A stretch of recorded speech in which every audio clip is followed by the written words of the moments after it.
Oke, selamat sore teman-teman. Jumpa lagi dengan saya Ali Hasan Al Haris. Pada kesempatan ini saya akan sedikit mengulas ya tentang salah satu cerpenis favorit saya, yakni Mas Putut EA. Dimana kita mengenal pribadi Mas Putut itu selain tentu Mojok.co, terus anaknya ya Kalijaga. Nah, tentu adalah buku-buku beliau dari cerpen, dari novel, dari biografi, dan beberapa esai sama liputan-liputan Mas Putut itu sendiri.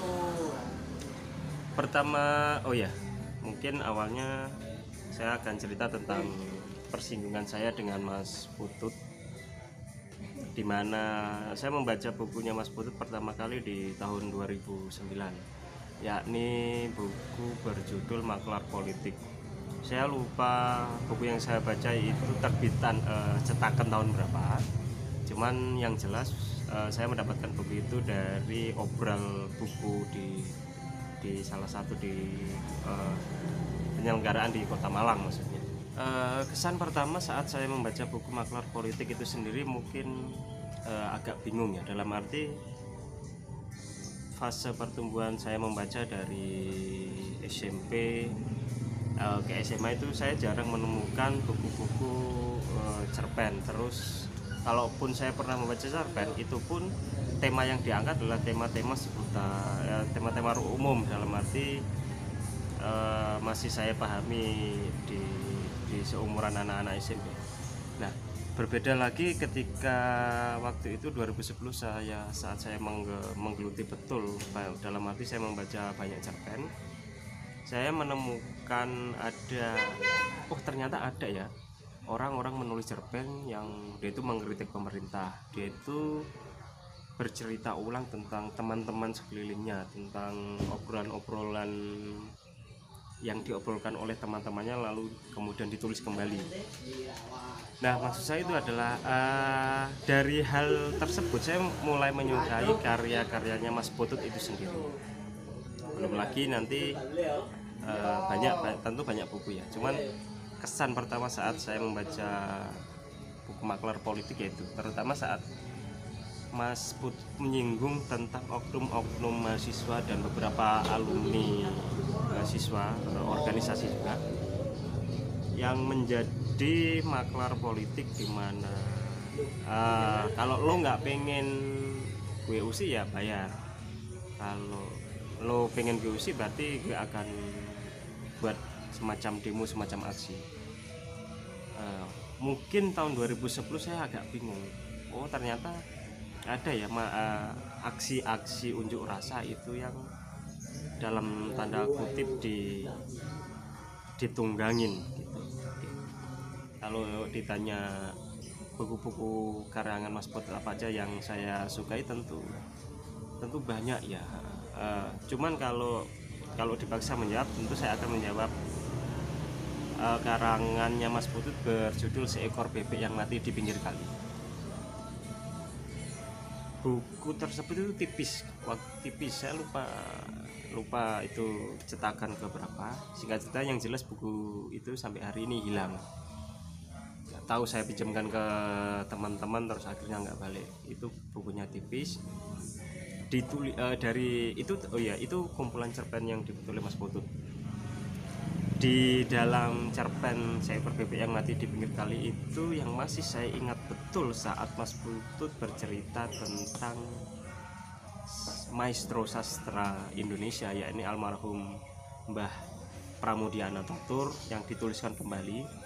Saya lupa kejadiannya apa.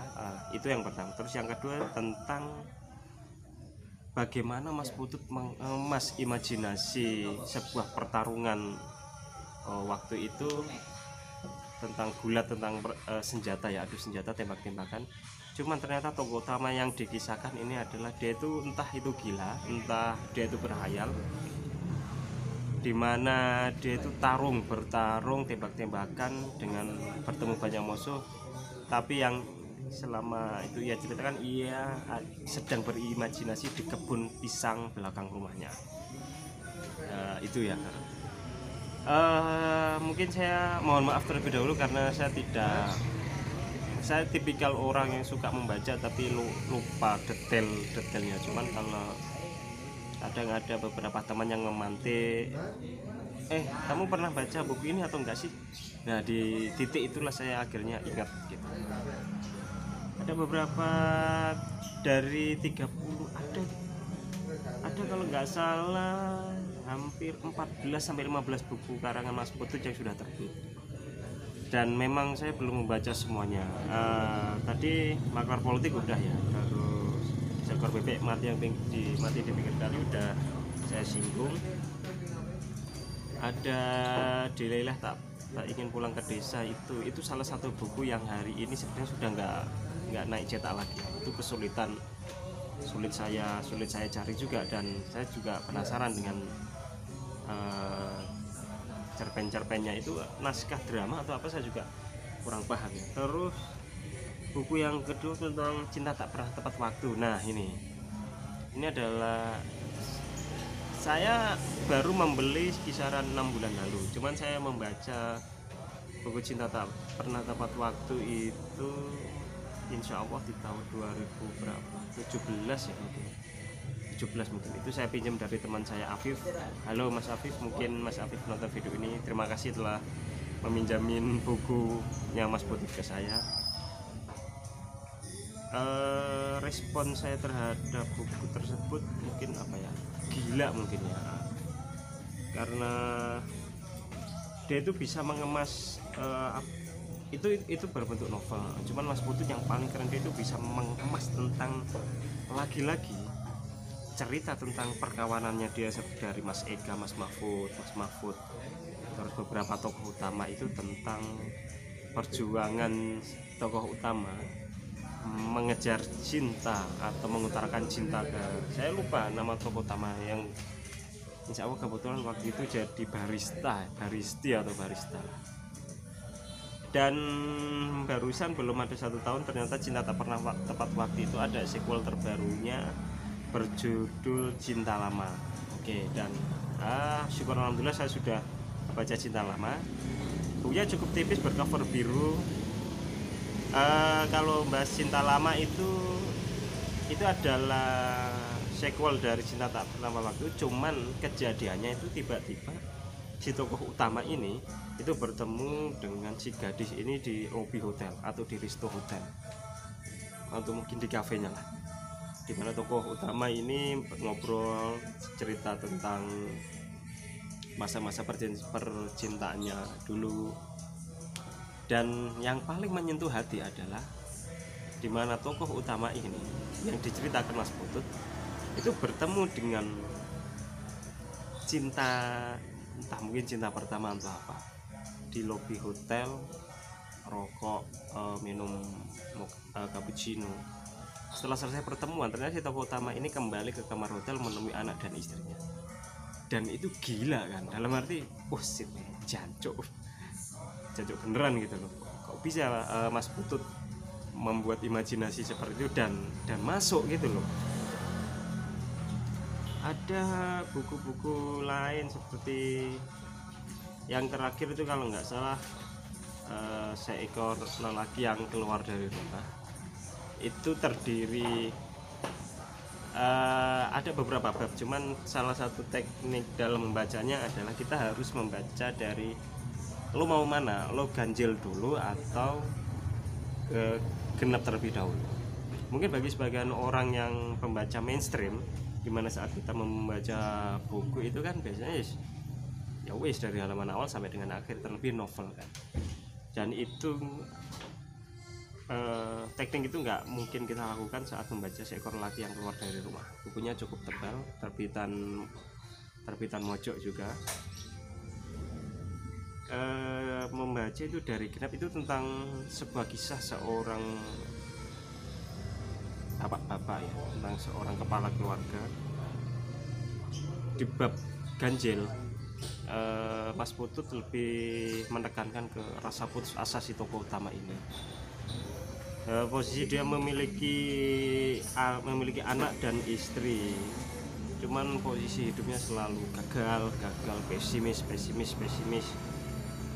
termasuk, dan itu tidak terulang di bab genap gitu.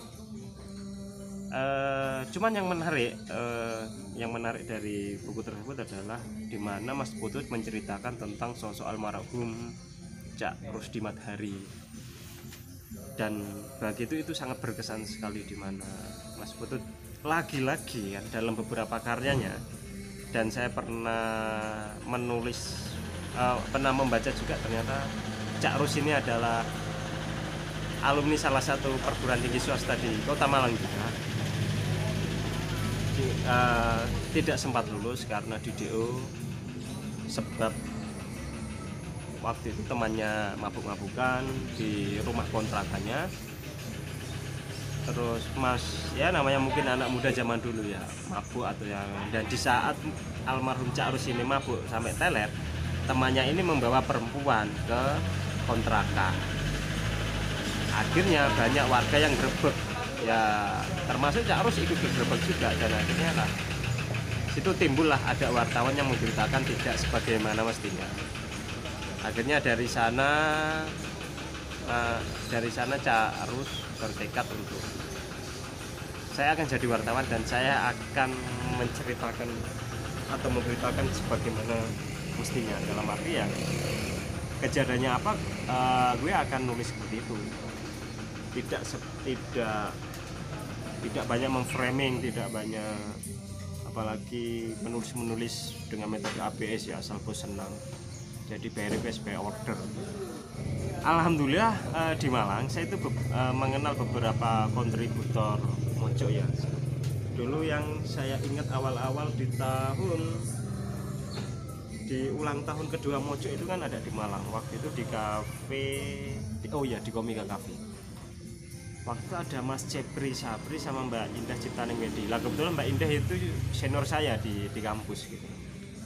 Sekarang udah nikah, kayaknya belum udah nikah loh, tapi posisi di Surabaya. Sedangkan Mas Jepri kalau nggak salah kerjanya Mas Jepri sebagai arsitek atau apa gitu. Sudah belasan kali ya saya nyoba mengirim tulisan saya ke mojok dan selalu ditolak. Ya kan diterima mungkin karena kualitas tulisan saya busuk gitu ya. Dan itu membuat penasaran banget, kok seketat itu mojok nyeleksi naskah ya. Padahal sebelum mengirimkan naskah saya ya cari kanan kiri ya, apa sih caranya, tips dan trik lah, dalam arti kayak gitu menurut Mas Agus Mulyadi, cara-cara agar naskah kita diterima di mojok. Cuman ya apa maneh rek, review buku kedua saya ya.